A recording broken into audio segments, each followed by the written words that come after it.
যখন মাঝি মাঝি বলে চিৎকার করছে, আমার কৃষ্ণ মনে ভাবছে আমার সুধামাকে এই নদীতে পার করবে, কারণ অবলা হয়ে গেছে। আমি যদি পার না করি তাহলে কে পার করবে? ভক্তদের একটা কথা আজ আমার কাছ থেকে জেনে যান। সেই কথাটা হলো, আপনারা সবাই জানেন যে আমার গোবিন্দাই ভক্তের পরিবার, আমার কৃষ্ণই ভক্তের পরিবার, সত্য না আমরা জানি। কিন্তু আজ দেখুন কেমন ভক্ত হলে সেই ভক্তের তরি আমার গোবিন্দ দিয়ে যায়, সেই ভক্তকে পাত্রতে পানি নিয়ে যায়। যদি সেই সুধামার মতো ভক্ত হয়, সুধামা আজ পায়ে দাঁড়িয়ে ডেকে ডেকে বলছে, আমাকে পার করে দাও মাঝি, আমার ভগবান কি করবেন? এক মূর্তি যজ্ঞ করে আর এক মূর্তি একটি বালক ছেড়েছে। বালক হয়ে একটা করে সৃজন করি আর হরে কৃষ্ণ হরে কৃষ্ণ কৃষ্ণ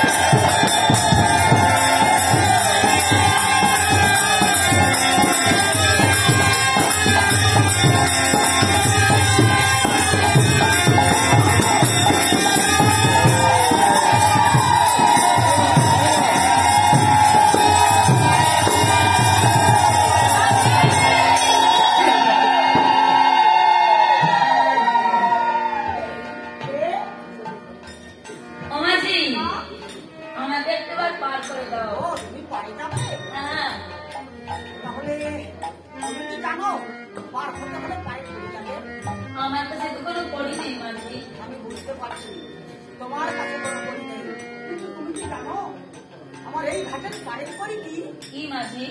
পারের করি কেমন মার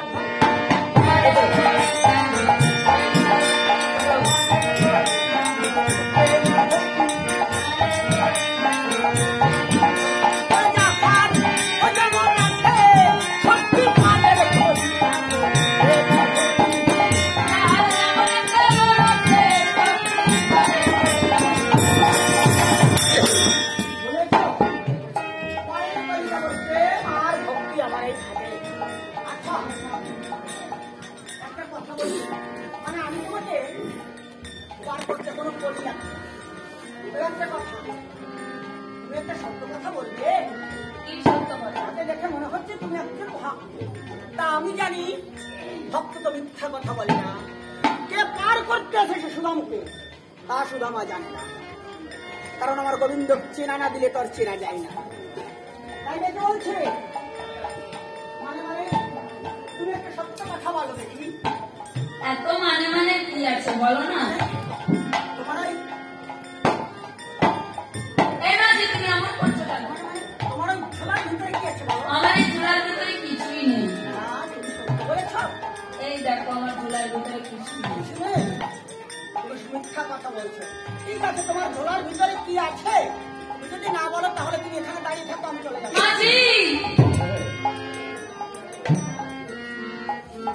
আমার এই ঝোলার ভিতরে 3টি লাড়ু আছে।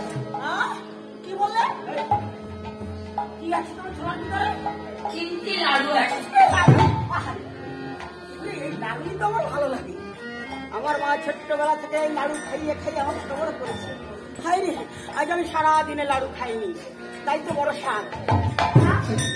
তুমি একটা কাজ করো না, আমি বলি কি আমাকে একটা লাড়ু দাও না। শোনো শোনো, আমি তোমাকে লাড়ু দেবো মানে তোমার কাছে তো আমি বলি চাচ্ছি না, একটা লাড়ু দাও, খেতে চাইলে খেতে দিতে হয়। মাঝি জানো তুমি যে লাড়ুর কথা বলছো না, এই লাড়ুর জন্য একদিন প্রাণ গোবিন্দ আমাকে তার চরণ থেকে চির জন্মের মতো বঞ্চিত করেছিল। আবার যখন সেই সময়টা আমি পেয়েছি, তুমি কেড়ে নিও না। তুমি যদি চাও আমার কলিজা তোমাকে দিতে পারি, কিন্তু এই লাড়ু চেও না। আচ্ছা, তুমি জানো এই লাড়ু নিয়ে দিলে আমাকে পাপের ক্ষমা করবে। তুমি লাড়ু চেও না। আমি লাড়ু চাইবো না। না। শোনো শোনো পথি, তোমার এই মিষ্টি কথায় আমি ভুলবো না। লাড়ু যখন আমি চেয়েছি তুমি তোমার হবে। আর তুমি জানো না সেবায় সব কিছু সুন্দর।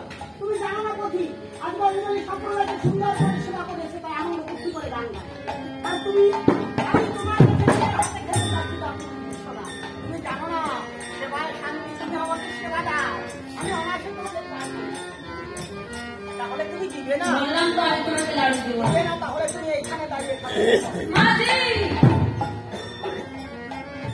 ঠিক আছে, এই নাও। এই তো বুদ্ধিমানের কাজ করেছে। তুমি না বললে আমার কাছে 3টি লাড়ু আছে, ওই একটা দিলে আমি খেলাম, আর 2টি নিয়ে তোমার দোকান দোকান আর যদি তুমি নাই দিবে তাহলে পারো হতে পারবে না, আর লাড়ুও তুমি দিতে পারবে না। এবার বুদ্ধিমানের কাজ করেছে, দাও না চালা। তবে দাঁড়াও মাঝি, আমার শর্ত আছে। কি শর্ত বলো? কি শর্ত জানো? আমি তোমাকে লাড়ু দিব সত্য, কিন্তু আমার ইচ্ছাকৃত নয়, মানে আমার মন থেকে নয়, অনিচ্ছা শর্তে। অনিচ্ছা শর্তে? কেন জানো? আহা, যেদিন থেকে জগতের বুকে আমি ভূমিষ্ঠ হয়েছি, আহা, সেদিন আমার দয়া দীনবন্ধু বিনা তুমি জানো, এই মনপ্রাণ জীবন যৌবন সব কিছু আমার শ্রী গোবিন্দের শ্রীপাদ পদ্মে।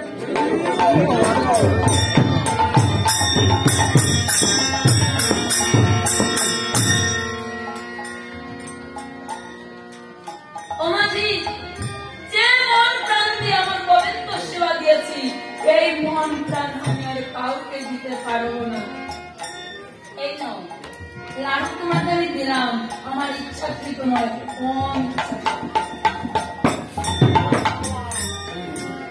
ধামের গলায় একটি লাড়ু হাতে নিয়ে ডেকে বলেছে, সুধামা তুমি তো জানো না, তুমি তো জানো না, তুমি যার জন্য লাড়ু এনেছিলে তুমি তার হাতে দিলে দিলে, কিন্তু তুমি তো তাকে চিনতে পারছো না। আমি প্রাণ ভরে সেবা করব, কিন্তু সেবা করেনি। কেন করেনি? ওই লাড়ুটি আমার কৃষ্ণ রেখে দিয়েছে নিজের কাছে, কেন সেবা করছে না? দেখে বলছে, সুধামা তুমি জানো না, আমি জানি তুমি আজকে 4টি দিন সেবা করো, তাই আজ আমি আগে আমার ভক্ত সেবা করাবো, তারপরে আমি সেবা করবো। কারণ ভক্ত সেবা না করলে আমি আর সেবা করবো। আমি দেখেছি জনম ভরা ভক্ত আমাকে সেবা করা, আমাকে সেবা করিয়ে তারা কত শান্তি পায়। আর আজ আমি নিজেই ভক্ত সেবা করিয়ে আমি আজ বুঝবো যে ভক্ত আমাকে সেবা করিয়ে কত শান্তি পায়, আর আজ আমি ভক্ত সেবা করিয়ে কত শান্তি পাই। জানো আমি খুব সুন্দর সেবা করি। তাহলে একটিবার পার করে দাও। তাহলে সব আমি তোমাকে পার করে দেই। মাঝি, ও মাঝি, পার করছি কেন? আমার যে খুব ভয় করছে। কেন ভয় করছো?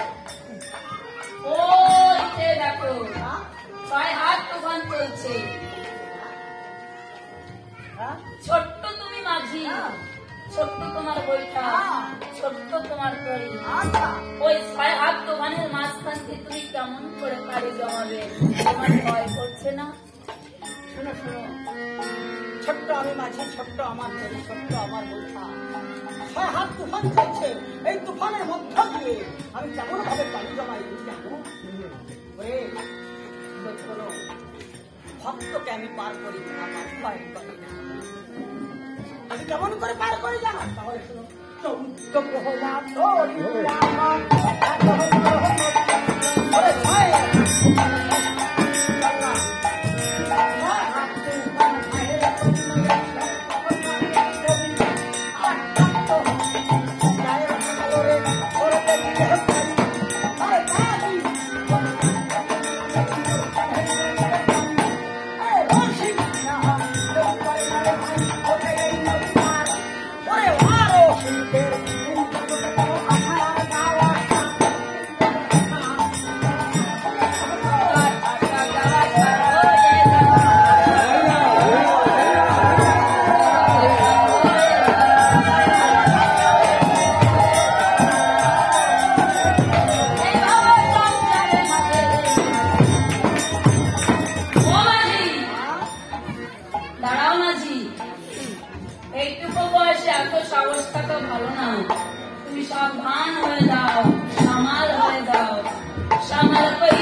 সামাল হতে হবে, আর যে পার হবে তারও সামাল হতে হবে।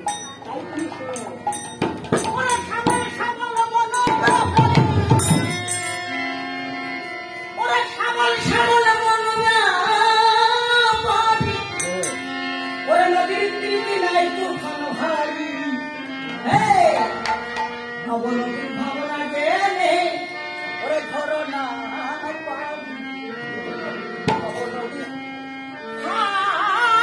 ভাবনা গেলে ধরো না পারি, ওরে সামাল সামাল মন পারি, ওরে সামাল মন পারি, নদীর তীরে নাই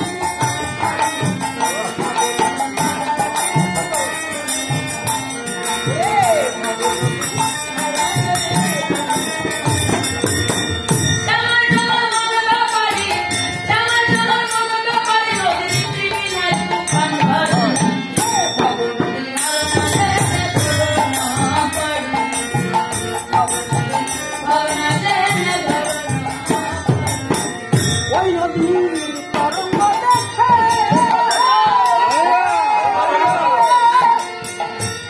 কত কবির যে ভাবনা বসে কিনারা থেকে, ওই নদীর তরঙ্গ দেখে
যার আছে গুরু কৃপা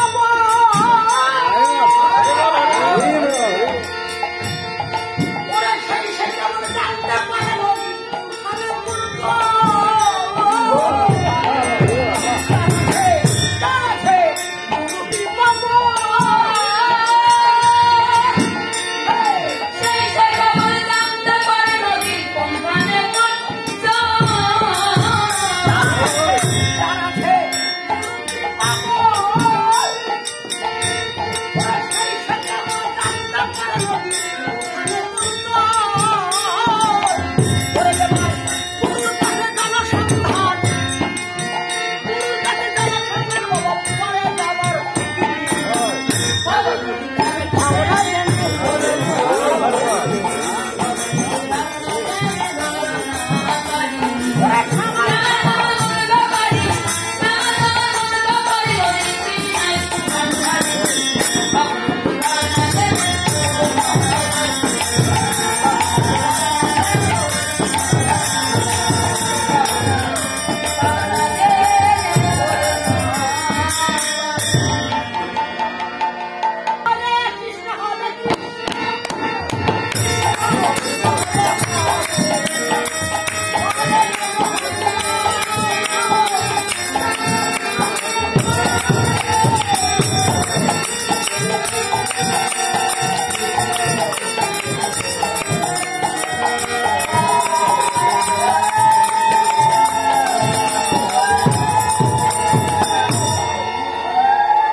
আমাকে পথটা একটু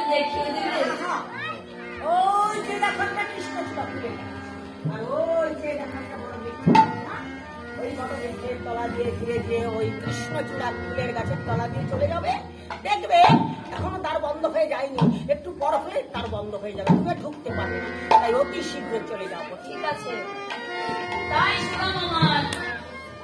ধীরে ধীরে দাঁড়িয়ে গিয়ে দেখতে পায় দাড়ি, তাই দাড়িকে লক্ষ্য করে রেখে রেখে বলছে, তুমি কি এই রাজদারের দাড়ি? হ্যাঁ, আমি এই রাজদারের দাড়ি, বলো তুমি কি চাও? আমি কিছুই চাই না, তোমাদের রাজা মানে আমার প্রাণ গোবিন্দ, আমার বাল্য জীবনের বন্ধু, বাল্য জীবনের খেলার সাথী, তুমি তার সঙ্গে একটু দেখা করতে দাও, দ্বার ছেড়ে দাও। না না, ভারী গরিব দুঃখী ভিখারির জন্য এই দ্বার কখনো খোলা হয় না, আর আমি হলাম এই দ্বারের দাড়ি, আমি তো দ্বার ছাড়তেই পারি না। দাদি, গরিব দুঃখী ভিখারির জন্য যদি এই দ্বার ছাড়া না হয়, তুমি বলতে পারো প্রাণ গোবিন্দ কেন আমাকে কাঙাল করে রেখেছে? ও দাদি, তুমি যাও না, একটিবার গিয়ে আমার কথা বলো, দেখবে ঠিকই আসবে। রাজার বন্ধু হয় রাজার সাথে, ভিখারির বন্ধু হয় ভিখারির সাথে, আর তুমি কিনা পথের ভিখারি বলছো গোবিন্দ, আমি গোবিন্দের বাল্য জীবনে হতেই পারে না। তুমি একটা কথা শোনো, তুমি হলে ভিখারি, ভিক্ষা করাই তোমার অভ্যাস, তাই তুমি বলো ভিক্ষা চাও, আমি তোমাকে তাই দিচ্ছি। সত্যি তাই দিবে? হ্যাঁ হ্যাঁ বলো। তাহলে দাও, কৃষ্ণ ধন ভিক্ষায় আমায় দাও।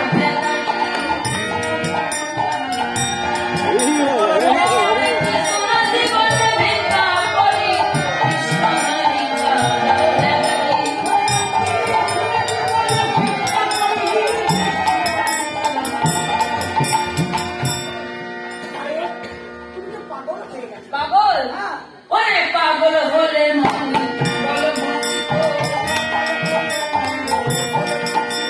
আমি হতে পারি নাই কৃষ্ণ নামের পাগল।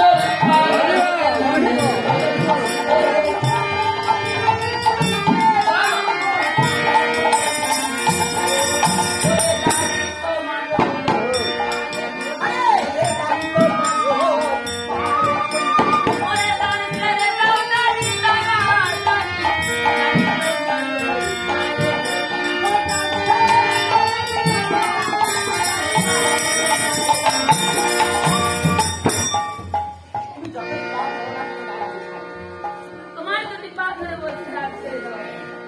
আরে বলছি না আমি ছাড়তে পারবো না, তুমি চলে যাও ভিখারি। কৃষ্ণ ধামকে ভিক্ষা দেবার বস্তু, তাকে আমি ভিক্ষা দেবো, আমি বলছি না এখানে কত ধাম সত্য, তাই তোমাকে ভিক্ষা দিয়ে দিয়েছি। আজ তুমি বলেছো কৃষ্ণ ধাম ভিক্ষা দাও, মনই স্বর্গ তো আমি চাই না, তাহলে আমি শুধু কৃষ্ণ ধন কৃষ্ণ ধাম ভিক্ষা দেওয়া যায় না, তোমাকে ভিক্ষা দিতে পারবো না, তুমি চলে যাও। তোমার যদি পা ধরে বলছি দাঁড় ছেড়ে দাও। দাঁড়ি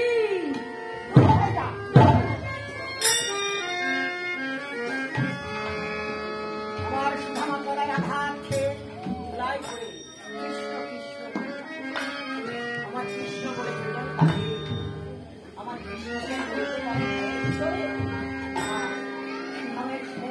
ভক্তি মাথা মধুর সুরে যে সেই কৃষ্ণ আমার ভগবানের কর্ণ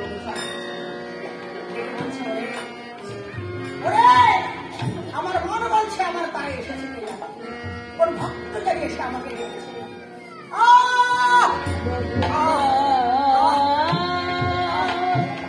শরীরে পাচ্ছি না, কে আঘাত করছে? গোবিন্দ,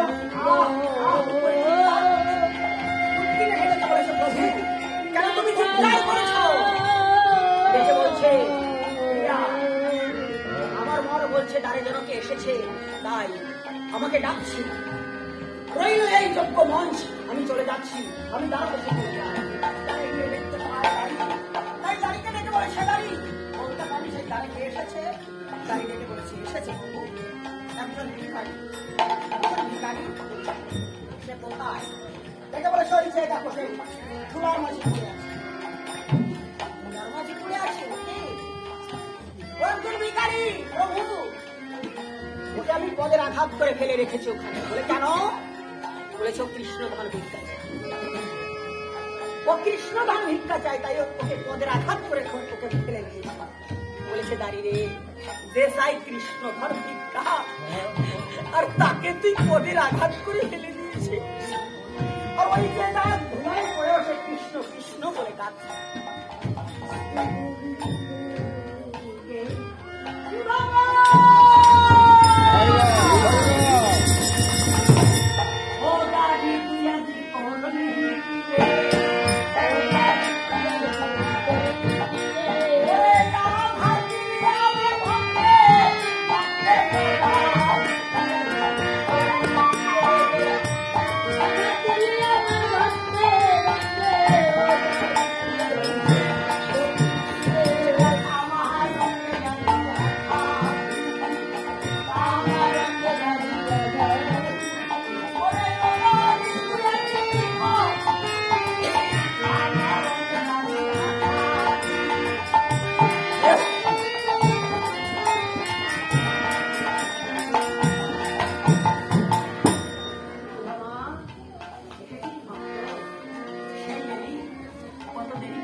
আমি কি তোর পথ পাচ্ছি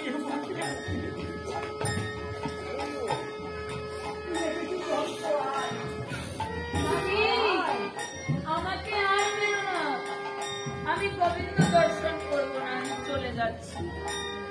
আমি আর কখনো নিষ্ঠুরের কাছে আসবো না। আমি দাঁড়িয়ে নয়, তুই যার দর্শনে আজ এই দ্বারকায় এসেছি। আমি তোর সেখানে গোবিন্দ, আমি তোর সেই কৃষ্ণ, তোর বল্ল জীবনের খেলার সাথী, বল্ল জীবনের বন্ধু। তুমি আমার গোবিন্দ?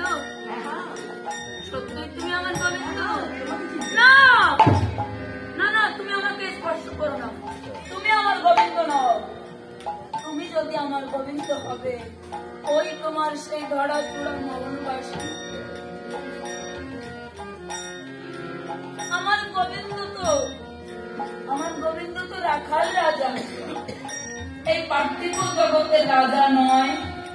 ওই আমরা বনমাঝে গিয়ে কস্তুরী ফুল দিয়ে তোমাকে সাজিয়ে দিতাম, এক চোরা মালা মস্তকে, আর এক চোরা মালা বক্ষে, আর এক চোরা মালা নাভিতে, আর এক চোরা মালা পদে। ওই কত দূর থেকে এসেছি, শুধু সেই রূপটা দেখবো। তুমি যদি আমার গোবিন্দ হবে, তাহলে পরিধান করো তোমার ওই রূপ, আমাকে সেই রূপে দেখাও। আজ প্রবেশে আমরা দেখতে পাচ্ছি এটা হলো রাজকীয় ঐশ্বর্য লীলা। ঐশ্বর্য? তুমিও ঐশ্বর্যের মধ্যে আছো বন্ধু? আমার বিশ্বাস হয় না। জানো, ঐশ্বর্যে থাকা ভালো নয়। তুই জানিস না ওরে, ঐশ্বর্য আমাকে আছে, কিন্তু আমি ঐশ্বর্যের ভিতরে নেই। আজ সেই রূপ দেখলে তোর তো শান্তি হয়, তাই না? আমাকে সেই রূপ দেখাবো। সেই রূপটা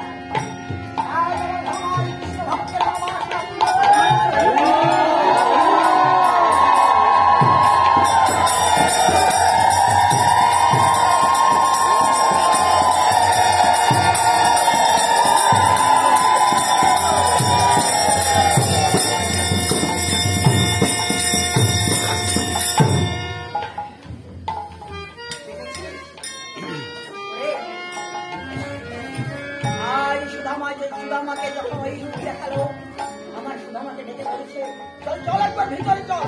ভিতরে নিয়ে রুক্মিণীকে ডেকে বলেছে, রুক্মিণী দেখো কে এসেছে, আমার ভক্ত এসেছে, আমার সুদামা এসেছে।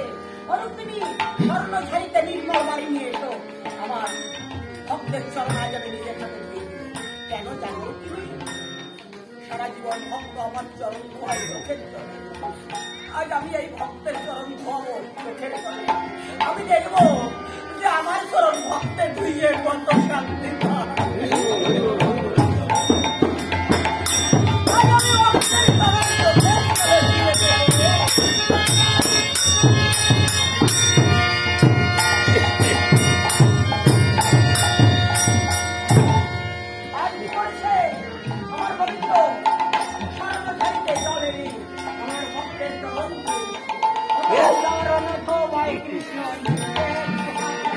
চরণ ধোয়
কথা ছিল যখনই আমার সাথে তো দেখা হবে আমাকে খেতে দিতে না খেয়ে গেছি।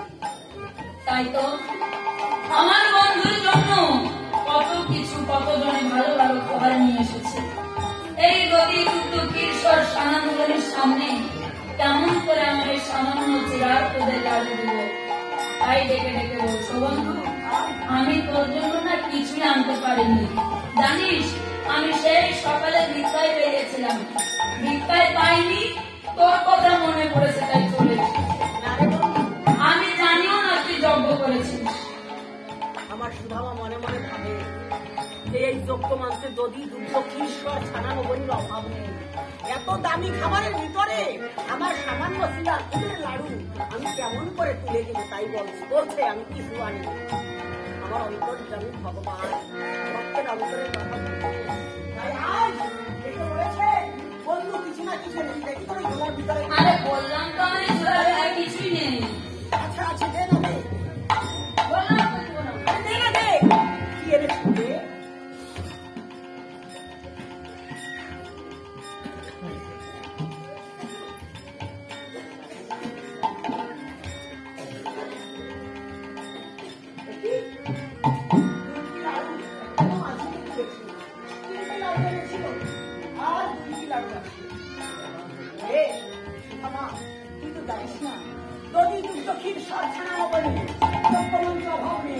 এসব খেতে খেতে আমার আর ভালো লাগে না।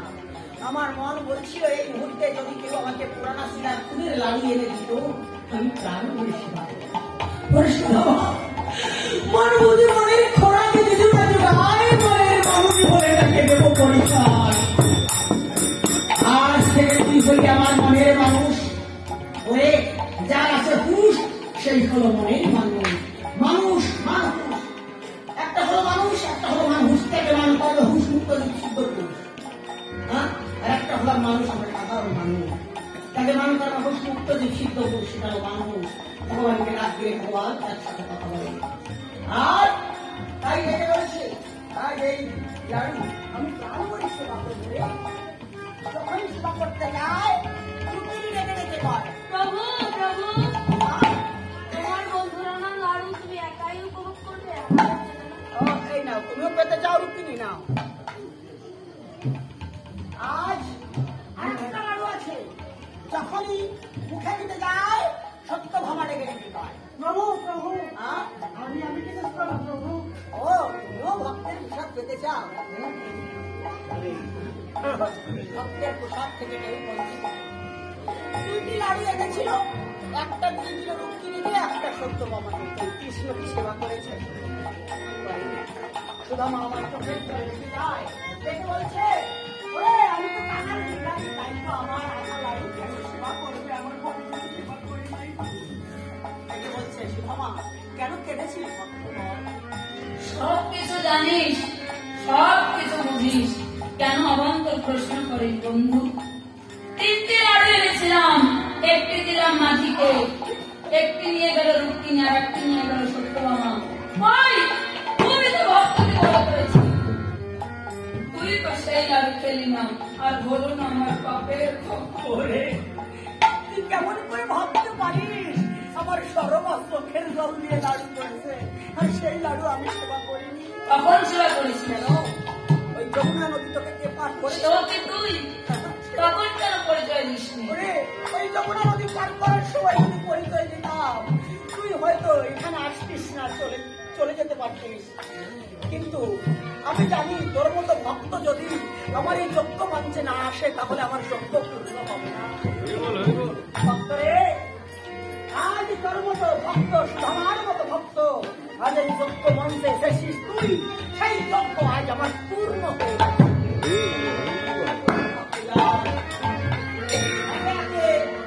চতুর্থ দিন চলে গেছে রাত উপস্থিত হয়েছে।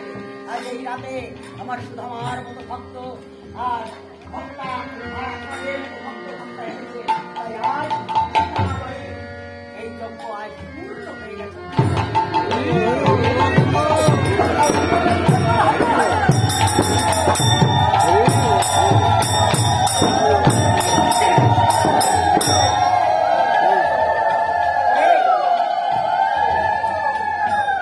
তোরা কানা লাড়ু আমি অনেক আগেই সেবা করেছি, তবে সেবা করেছি এটা নয়, আমি সেবা করিনি।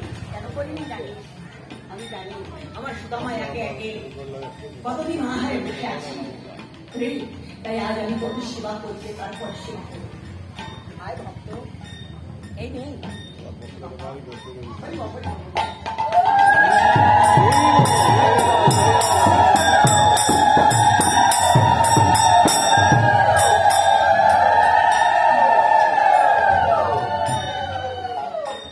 আমি সেবা করেছি, তুই সেবা করেছিস। সুদামা, পূর্ণ হয়নি তোর মনের সাজ যখন পূর্ণ হলো আমার আমাকে ক্ষমা করে দিয়েছিস তো? হ্যাঁ, তোকে ক্ষমা করে দিয়েছি। সত্য সত্য সত্য ক্ষমা করে দিই, এবার ঘরে ফিরে যা। এবার রুক্মিণী রেখে বলছো, প্রভু এখনো আমার হয়নি, পরীক্ষা শেষ হয়নি। বলে কেন? এখন আমি পরীক্ষা করবো ওই যে মানে সরমা সুদামের স্ত্রীকে আবার পরীক্ষা করবে আমার রুক্মিণী। বলেছ প্রিয়া এবারও হেরে গেলে ও আবারও তুমি হেরে যাবে। বলেছে কেমন ভাবে পরীক্ষা করবে? বলে দেখো আমি কি করি। তাই কি করেছে? আমার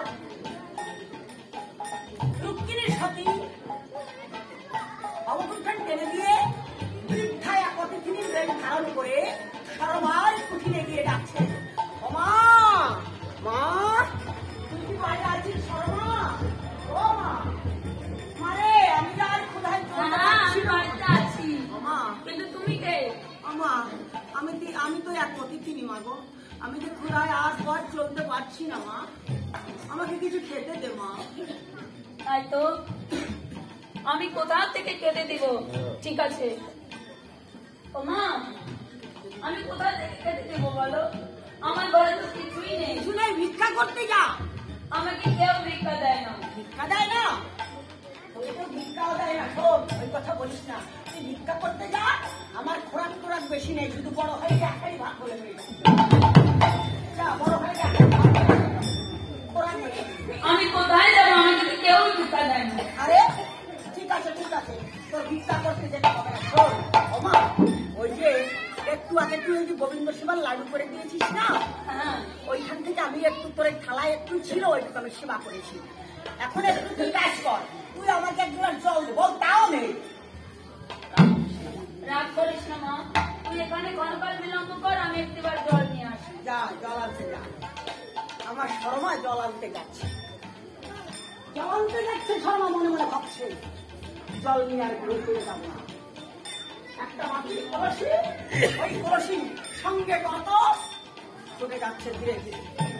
ধীরে ধীরে যখন ছুটে যায় মনে মনে ভাবছে এই কলসির গলায় দড়ি বেঁধে আর নিজের গলায় দড়ি বেঁধে দিঘির জলে ডুবে মরবো, কারণ আমি যদি সেই অতিথি সেবা না করতে পারলাম। তাই কি করেছে? বলে দেখো কলসি বেঁধে নামিল দিঘির জলে, আর তারা বিন্দা বানাচ্ছে অবতীর্ণ বলে,